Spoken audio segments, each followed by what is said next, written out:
وقت بخواین که در آلمان گردش بکنین، مکانهای تاریخی و باستانی در آلمان ببینین، لوبک یک از شهرهای قدیمی در آلمان است که این شهر مکانهای تاریخی، مکانهای فرهنگی و موزیم خیلی زیاد داره. ما امروز آمدیم در لوبک و میخوایم که یک روز از جاهای تاریخی، مکانهای باستانی که در شهر لوبک است دیدن بکنم. اما خواستم که یک ویدیوی خیلی خوب، یک ویدیو بسیار کوتاه بر شما بگیرم تا اگر خواستین که یک از جاهای قدیمی را در آلمان ببینید، حتما به شهر لوبک بیاین.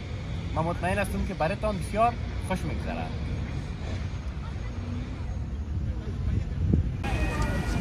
Das berühmte